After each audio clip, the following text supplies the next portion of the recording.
Welcome to the Business and Sustainability webinar series of our online Great Lakes Economic Forum. My name is Laura Shrake. I am the Senior Program Director of Business and Sustainability with the Council of the Great Lakes region, and I will be serving as today's webinar moderator. I'm fighting a bit of a head cold today, so please bear with me. I'm going to try to get through this without my voice cracking while I'm talking, so I'll do my best. But let's get started. So if you are not familiar with the Council of the Great Lakes region yet, I'll start by giving a brief introduction to the Council and our work, and I invite you to get involved or reach out to learn more. We are a forum of stakeholders, and the more involvement we have, the greater our collective impact across the region. The Council of the Great Lakes region is a binational nonprofit organization dedicated to leading a new era of economic growth, environmental protection, and individual well-being by connecting diverse interests and sectors across the North American Great Lakes region, discovering solutions to region-wide challenges, and cultivating a regional voice on socioeconomic and environmental interests.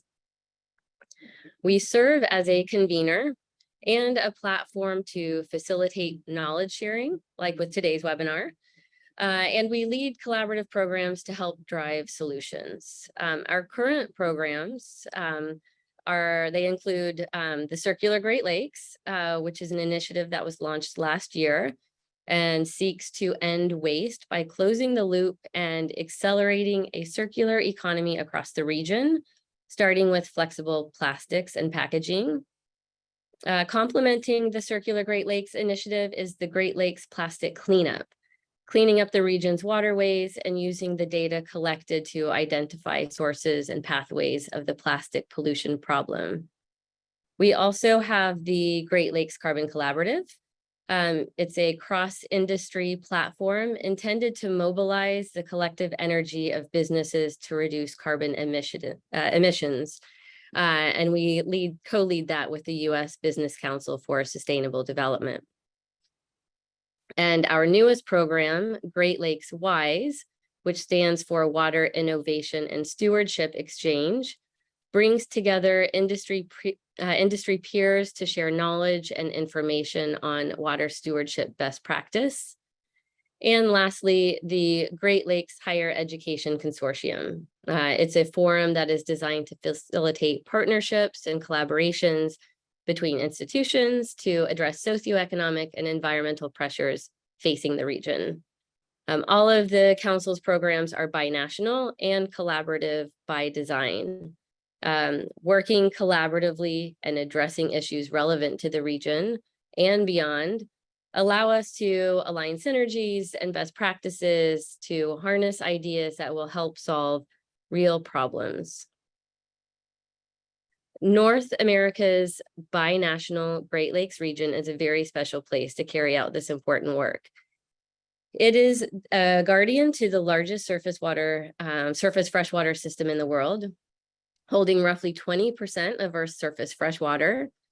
And the lakes play an incredibly important role in the well-being of the region's millions of residents, providing drinking water for over 40 million Americans and Canadians, and sustaining life for thousands of species. Add in the region's rich farmland, relatively stable climate, more and more people are seeing the North American Great Lakes region as a safe and secure place to live and work amid the unprecedented impacts of climate change that we are facing. And on top of its environmental significance, which is great, we must not forget that this mega region, which is comprised of 8 states and 2 provinces, is the economic powerhouse of North America. With its highly integrated sectors and supply chains, it holds major industries that generate business for the region and provides roughly 51 million jobs. Residents of the region, including companies, carry a responsibility to ensure the region's valuable resources are protected and that the region's future is a sustainable one. So during today's webinar, we will dive into the role of business for building a sustainable future in the Great Lakes region. We'll discuss what corporate sustainability looks like, and we will hear what one company, Meijer, is doing to acknowledge their role and responsibility and the actions that they are taking. For many of the reasons I mentioned, the economic and environmental sustainability of the binational Great Lakes is under a spotlight. And the number of business leaders committed to and invested in the region's sustainability continues to grow. This is promising and so important because businesses hold a unique opportunity to make decisions and investments that can quickly and effectively impact the region, from decarbonization and circular economy to water stewardship and workforce development. So during today's webinar, we will hear from one of these business leaders. We will close the webinar with a Q&A session. So if you have any questions during the webinar, please go ahead and type them in the Zoom Q&A box. But before I introduce our guest speaker from Meijer, I am pleased to share that earlier this year, Meijer announced support and partnership with the Great Lakes Plastic Cleanup, an initiative co-led by the Council of the Great Lakes region. And Meijer's support is helping expand the important cleanup efforts across Michigan, Ohio, and Wisconsin. This work also ties in with the Council's Circular Great Lakes program. One of our pillar programs that, as I mentioned earlier, is working with corporate partners to forge a future without waste, starting with plastic. So I'm sure we'll be hearing more about how this effort connects with Meijer's broader circular economy and sustainability commitment. So I won't delay us any longer. I'm pleased to introduce this month's special guest speaker, Erik Petrovskis. Erik Petrovskis is Director of Environmental Compliance and Sustainability at Meijer. Erik has 20 years of experience as an environmental consultant. At Meijer, he is responsible for due diligence, remediation, compliance, and environmental sustainability, focused on carbon reduction, food waste reduction, circular economy, and Great Lakes stewardship. Erik serves as vice chair of the University of Michigan's Center for Sustainable Systems External Advisory Board. He is also a member of the URB Michigan Business Sustainability Roundtable. He holds a PhD in environmental engineering and engineering from the University of Michigan and is a licensed professional engineer. Erik, thank you so much for being here with us today. I'm really looking forward to your presentation, and I will now hand the controls over to you. Thanks, Laura. Okay. I think you should be able to see my slides now. So thanks for the introduction. And I'll jump right in and first introduce you to Meijer. We are a big box retailer, food forward retailer. We have been in business since 1934. We are a privately held company. The family is still active in the business. And our footprint is the Great Lakes states and Kentucky. So we operate 256 stores there, driven by 6 distribution centers, 5 food manufacturing facilities, 2 pharmacy central fills, and of course, well over 70,000 team members whose work was absolutely critical throughout the pandemic. So sustainability at Meijer is based on our purpose, which is to enrich lives in the communities that we serve.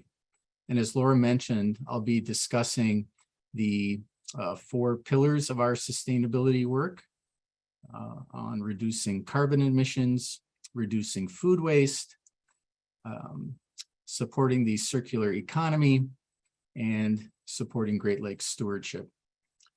These issues are important to our business and they're important to our customers. So for each of these pillars, we set targets, we implement strategies, and we measure our performance.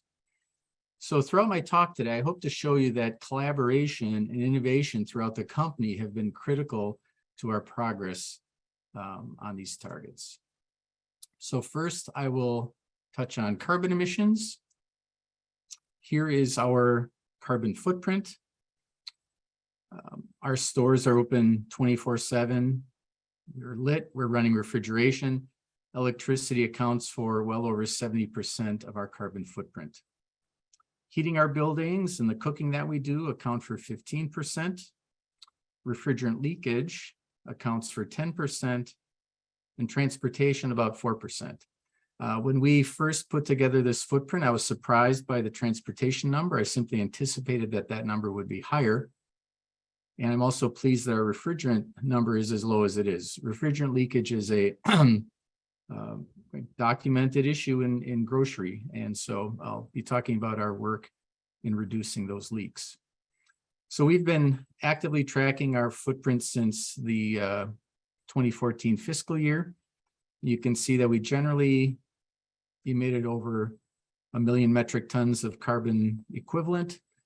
But since 2014, through a variety of projects that I'll describe, we've been able to reduce that footprint by 17.3%. We set a very ambitious goal to reduce our carbon footprint by 50% by 2025, based on our 2018 baseline. And this is the reduction target that science tells us we have to meet to mitigate the worst impacts of climate change. So how are we going to get there? Primarily through energy efficiencies, as well as through incorporating renewable energy. Our engineering and logistics teams continue to improve their efficiencies to reduce emissions. We went through a very significant LED relamping project. We retrofitted all of our stores, and all of our new stores incorporate LED lighting. That is a great example of a project that reduced operating costs for our stores, as well as had great environmental benefits. But beyond that, I do need to mention that we are the top retailer in having the lowest refrigerant leak rate in the country. We're a member of Green Chill, US EPA program, a voluntary program that allows members to set goals and measure against those goals. And for the second year in a row, we have the lowest refrigerant leak rate at 6%, the lowest leak rate in the country. And that's really, there are no shortcuts there. It's about having automatic leak detection, very robust maintenance and repair programs to achieve that rate. Our logistics team as well has been awarded by the EPA SmartWay program, one of the top retailers in the country for inbound and outbound logistics, and again, a critical role in reducing our carbon footprint. But the real step change will be virtual power purchase agreements that we have arranged with two developers, one to develop a solar energy grid in Texas, as well as a wind energy platform in Texas as well. And so those projects are going to be online in early 2023. And so we anticipate that we should be meeting that 2025 goal early. But these projects, again, will demonstrate our leadership in integrating renewable energy as a retailer. I did want to mention some really neat innovations that we've rolled out this year. We have incorporated geothermal systems into our refrigeration at two new stores that we opened, one in Brunswick, Ohio, and one in Fort Wayne, Indiana. So those systems promise to reduce energy spent on refrigeration by 40%, yielding an overall 11% reduction in total store emissions. But what's really important to us is reduced labor effort on maintenance and addressing refrigerant leaks.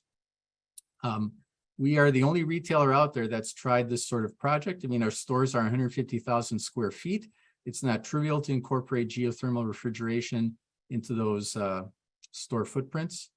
And we've done a great job getting those systems out. We're still optimizing, but they promise to deliver the results that we expected. I do want to mention EV charging.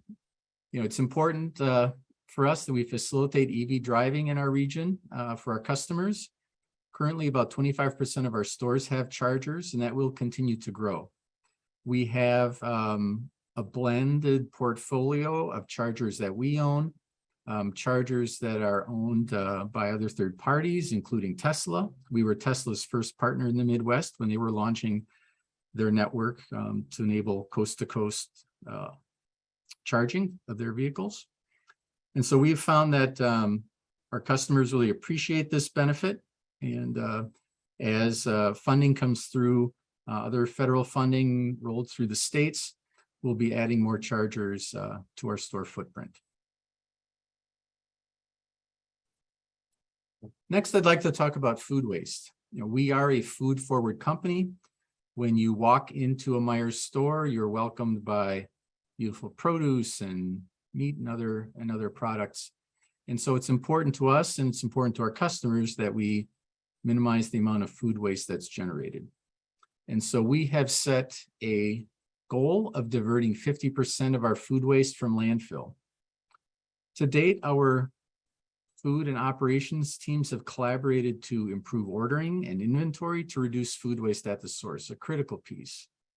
And then we have ongoing collaborations with Feeding America and other food banks. Every single one of our stores is aligned with a local food bank to provide food to those in need.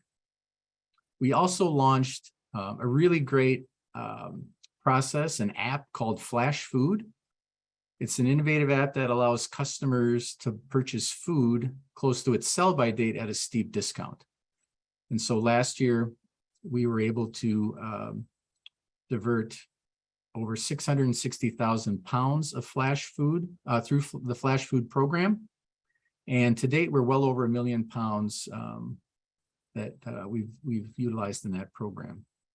So with what can't go to food banks or can't be sold through this Flash Food program, we do recycle through organics. They take our food waste for animal feed or compost. And so last year, that number was at just under 19 million pounds. We're currently working on a metric to provide an accurate measure of our progress. So we'll be able to report on that later in the year. I do want to mention that at our manufacturing food plants, that we are essentially landfill free. In Middlebury, Indiana, at that central kitchen, we bake bread, cookies, produce a variety of salads and so on.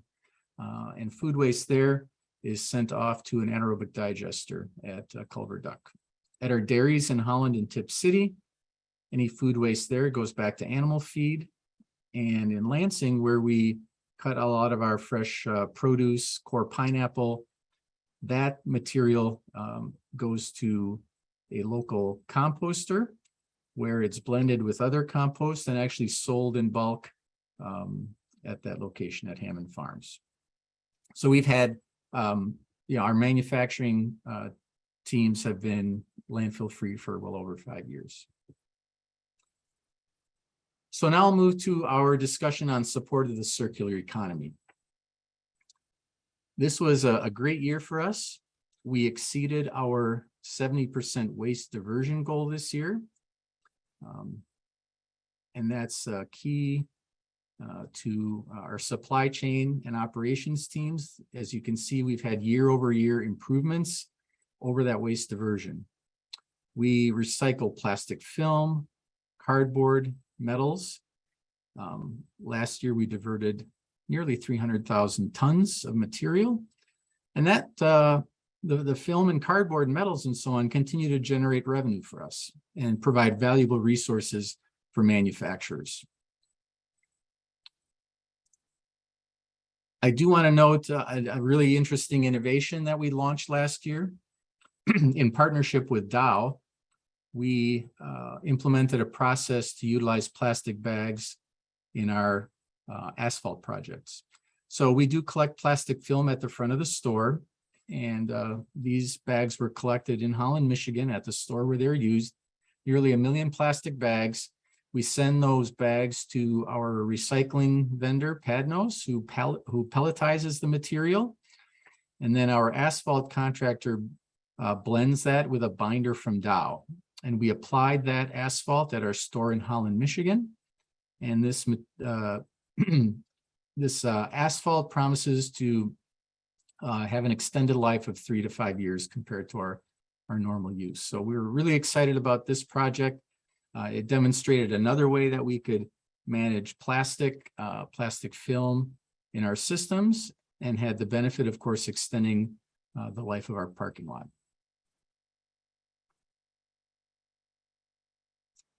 I do want to talk about apparel that we offer at Meijer, and our Softlines team delivers sustainable apparel by incorporating recycled polyester into fabrics, utilizing organic cotton, as well as eliminating harmful PFAS and PFOA from outerwear.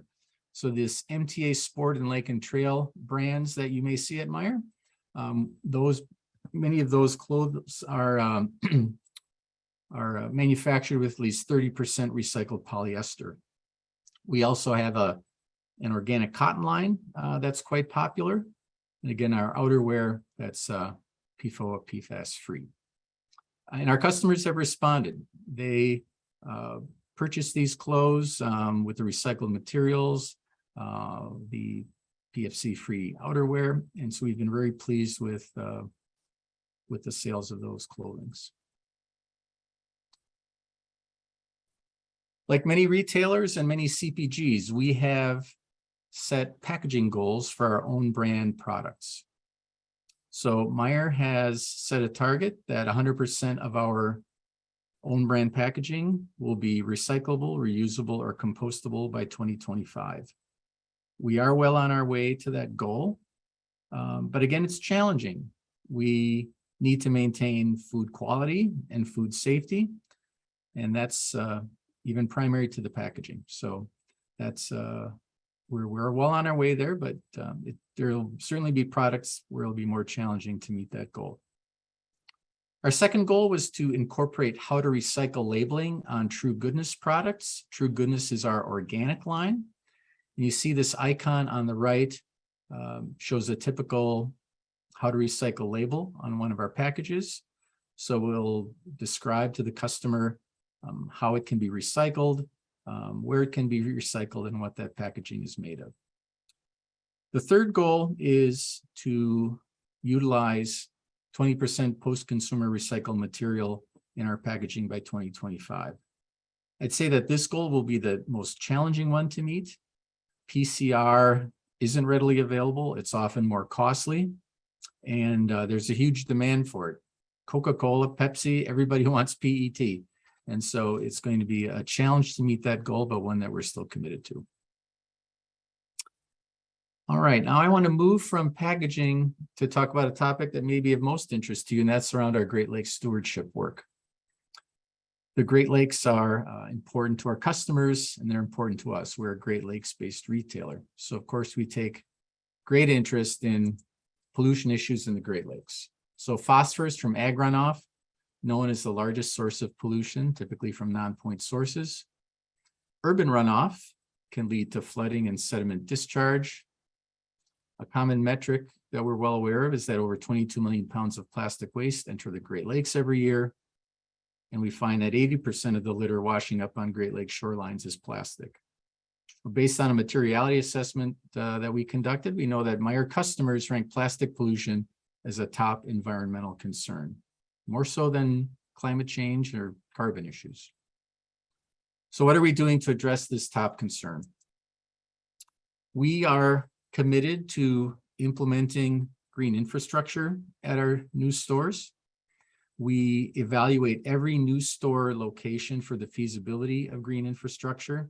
We evaluate the geology, lithology, depth to groundwater, any local regulatory issues, and identify the feasibility at every new store site. So what you have here is a site plan for a store we opened in Warren, Michigan. It was one of the first stores where we had implemented a full suite of green infrastructure elements. So the area in pink is our rooftop, as well as the drive behind the store where that rooftop water goes to permeable pavers. And you can see the photo on the right where we tested that system and pumped water down those roof drains. The green area, you'll see the dark green permeable pavers that are in the slide on the right. So those collect that green shaded area of runoff from the parking lot. And then the dark blue area is bioretention cell that's in the front of the store. To date, that system has performed very well. And in case this comes up in the Q&A, green infrastructure does require maintenance. It's not a system that you put in and walk away from. So we've had great success with that, with the system at that store, and have implemented green infrastructure at other stores as well. A really fun project that I want to talk about is one that we implemented this year. We've done 2 parking lot retrofits, one at our Traverse City store and one in our Benton Harbor store. This was a great example of public-private partnership.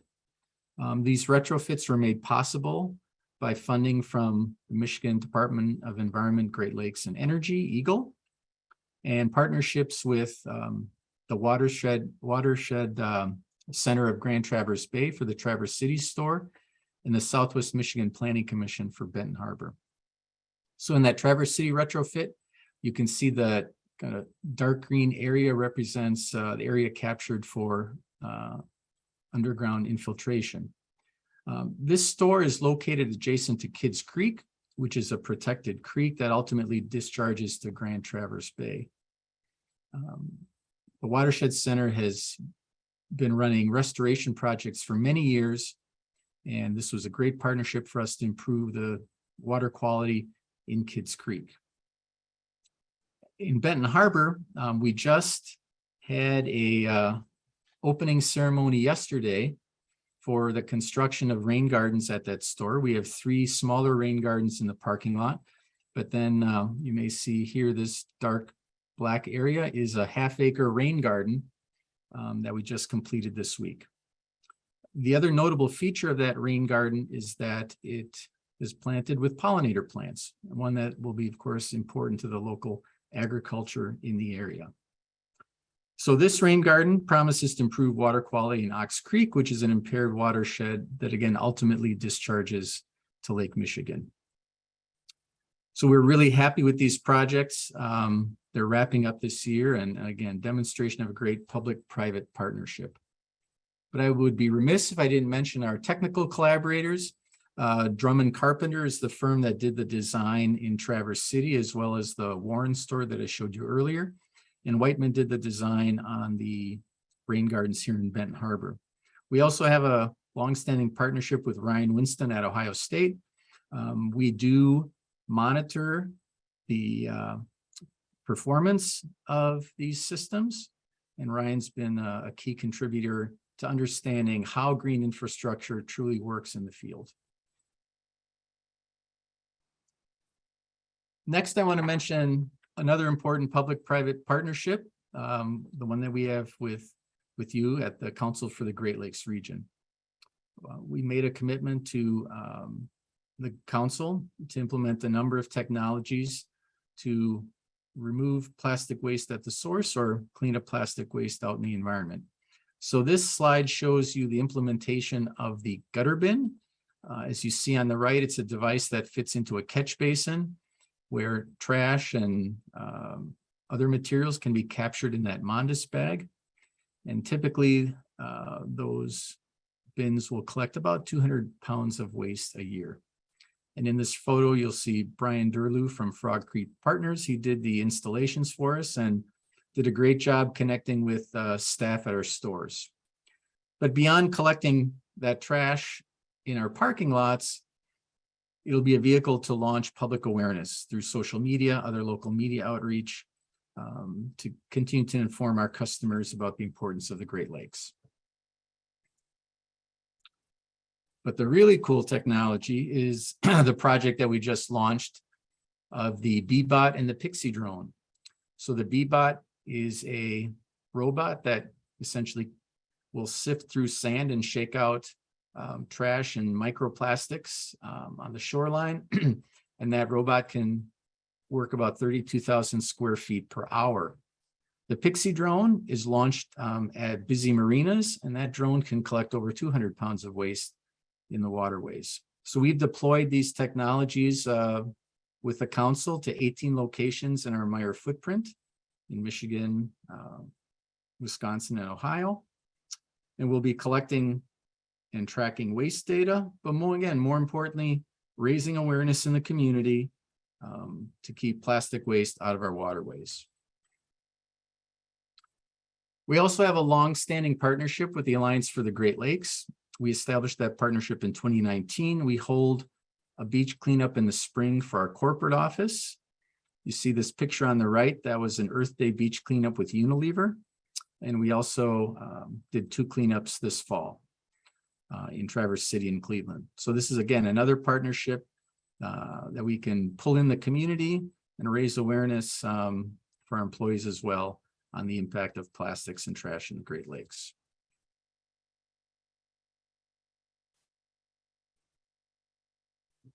I mentioned our mission to enrich lives in the communities that we serve. So it's important for us to bring awareness to our customers of the sustainability initiatives that we have.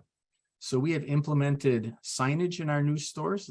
An example is this sign to the left, and we focus on the 4 pillars that we have. So you'll see these in our new stores and remodels to push sustainability messaging out to our customers. We also have a web page at meiercommunity.com that also describes our work in those pillars, and there you can see metrics and other informative pieces for our customers on how they can be more sustainable. And finally, I want to talk about how we're providing more sustainable lifestyle to our customers. So for those who shop digitally, you can filter products based on sustainability criteria and select those for purchase. We also have in-store signage that's coming to assist customers in identifying products that be considered more sustainable, as well as in our advertising. So ultimately, all of this work ties to our mission to enrich lives in the communities that we serve. And I hope I've shown you that through innovation and collaboration, we can bring alive these projects to benefit our business and to benefit our communities. So that's all I have, Laura. Happy to take questions. Thank you so much. Really interesting to hear what you and your team at Meijer are doing to deliver on corporate sustainability and your commitments. And certainly with respect to a sustainable future for the Great Lakes region. So first, I'd like to congratulate you on all the achievements that you've made so far today. I know you've got a lot of other, ambitious targets in the pipeline, but it looks like you're certainly on your way to achieving those. So congratulations.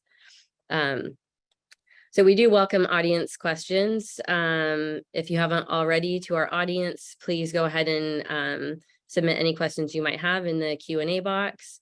And I have a couple questions of my own to begin with.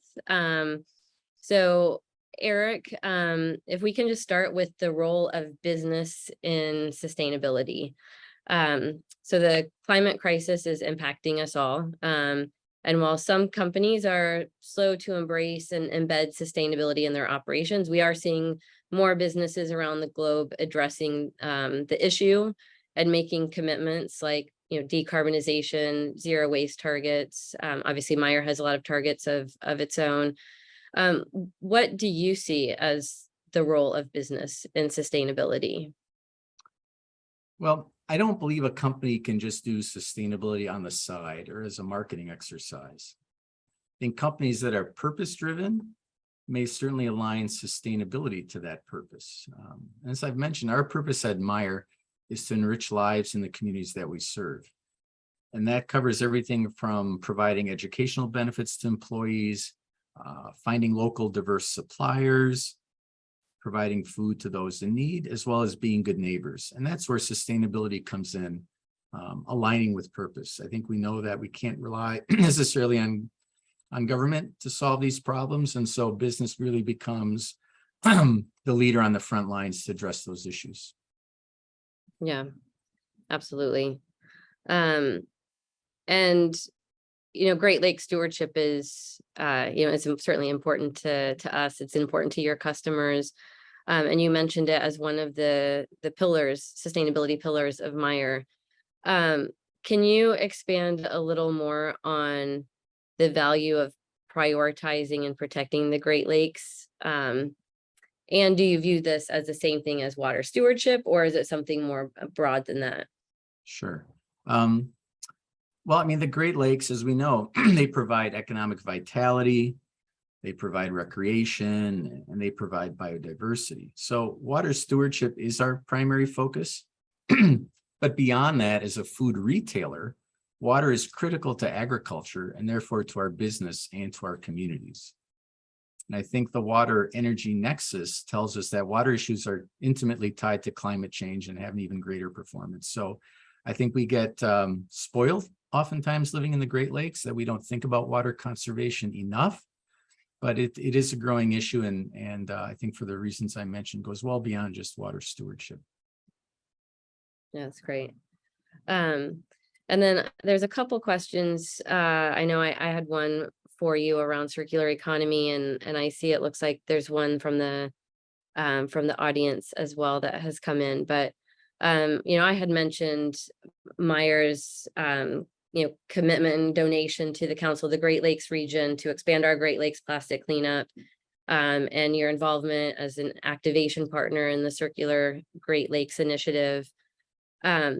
As a retailer in an industry that relies heavily on plastic bags for carrying goods, and what are your options for reducing recycling or replacing plastic bags with other options?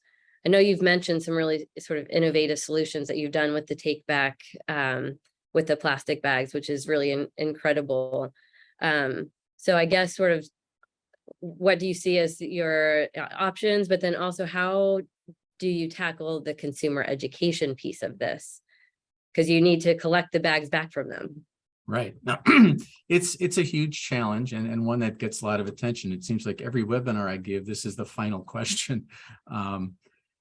We do collect plastic film at the front of our stores. And so last year we recycled over 6 million pounds of plastic film, and it went back into productive use. We do encourage our customers to use reusable bags. We sell them at the store. We're developing some incentives going forward.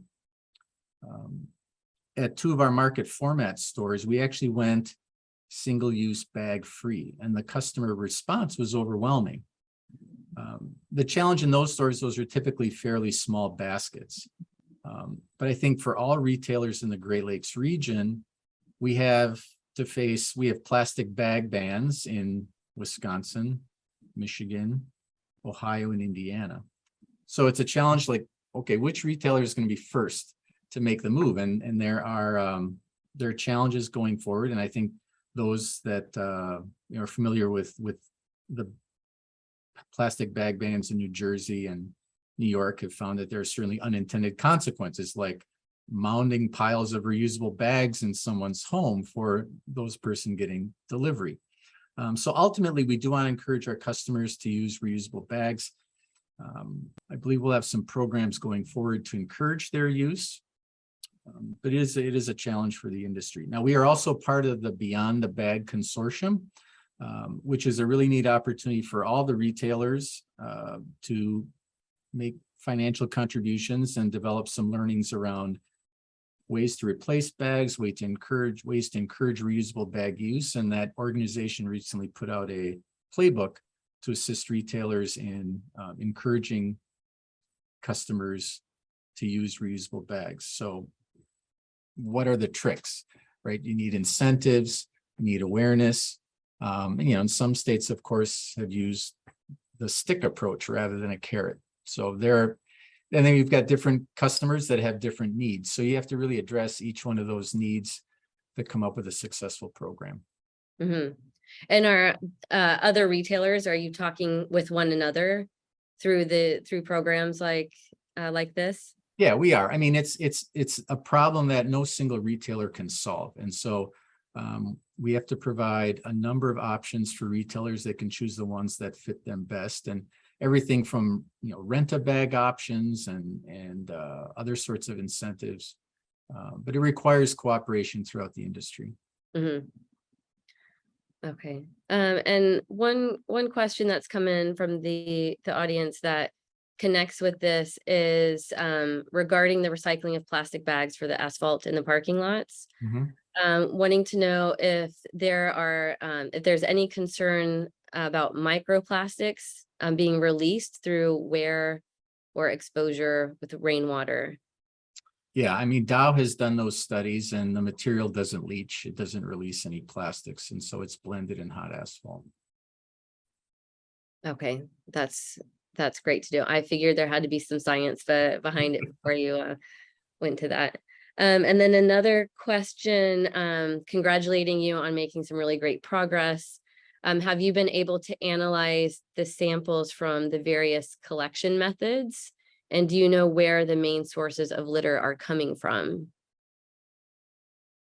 I don't quite follow the question. Collection methods for. I'm wondering if this is with the maybe from the collection coming from the gutter bins or. Yeah, we just launched those. We just launched those that system recently, and so we haven't even started to collect the data yet.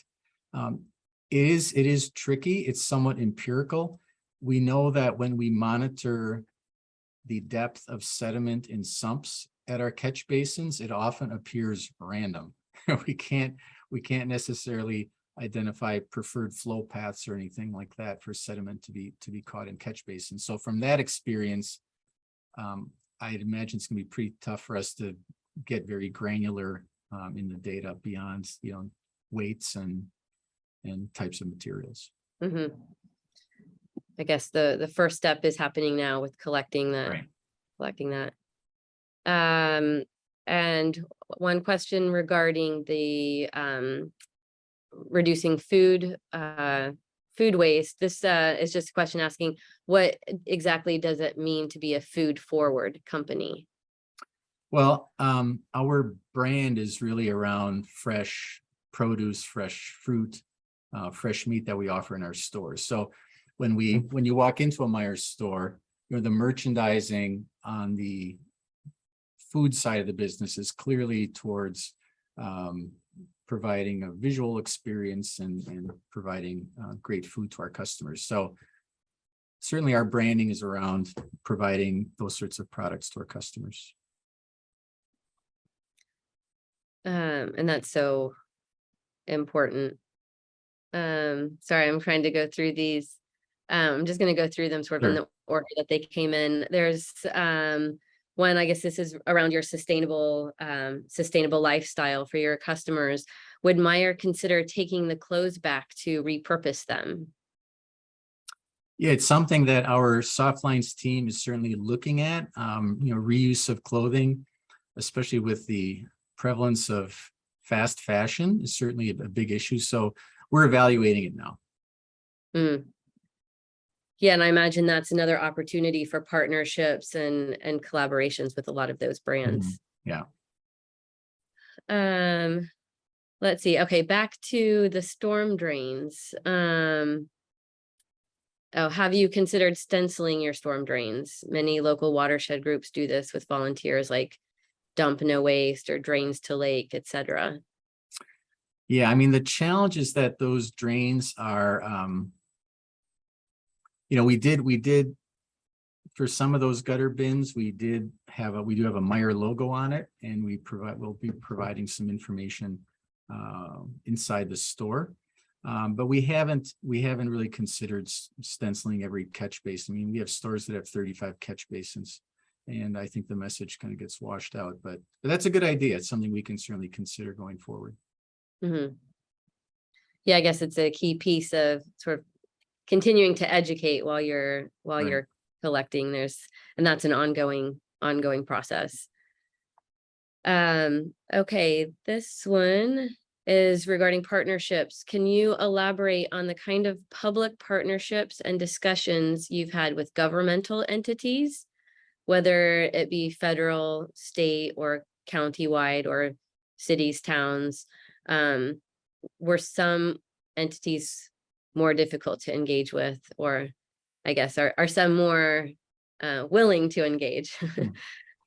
That's a big question. I mean, at Meijer, we supported the Michigan state government in some huge vaccine rollouts. We ran all the vaccine programs at Ford Field when those were big. So we have an established track record in working with state government.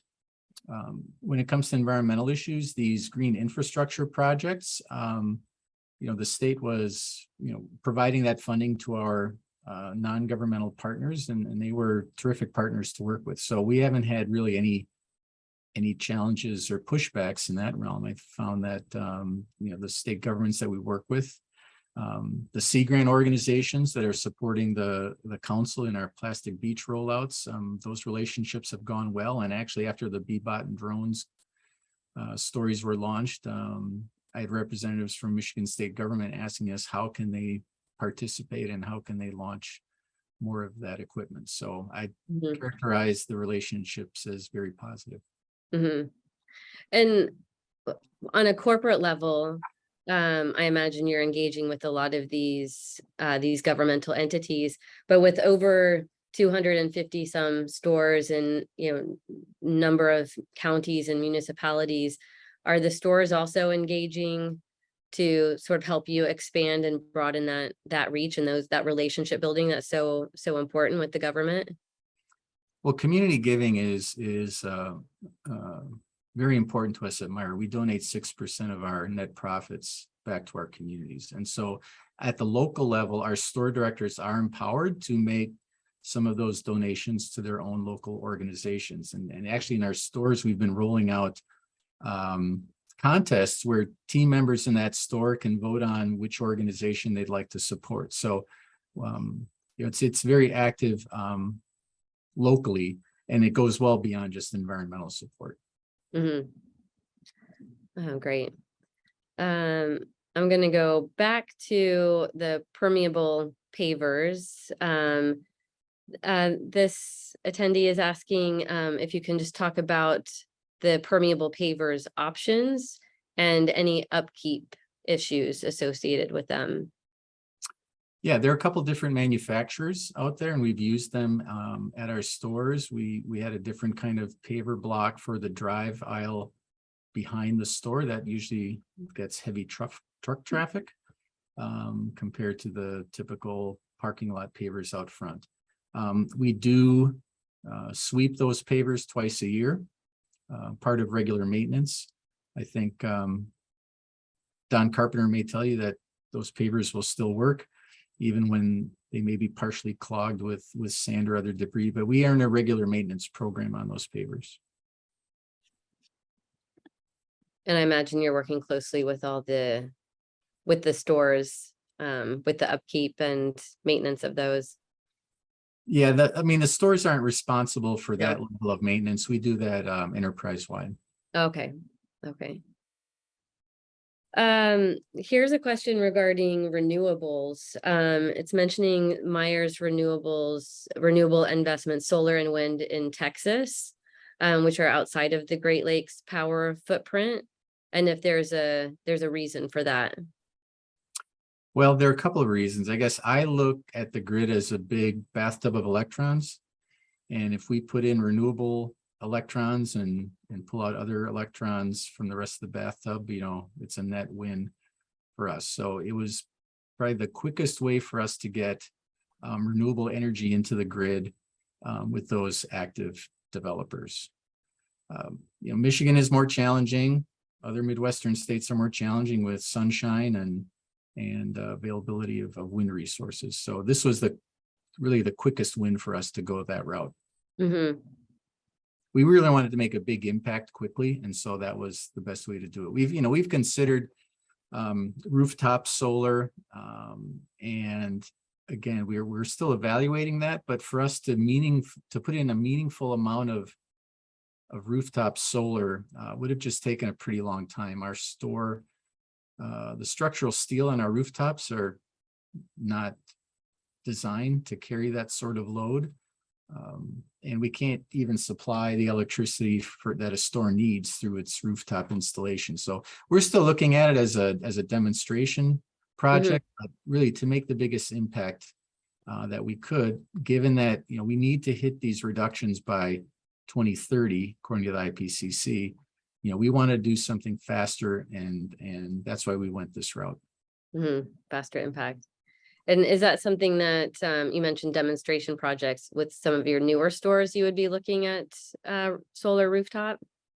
Yeah, we'd have to plan a store in advance because our prototype doesn't have the structural steel that's needed. So it'd go into a newer store. Okay, great.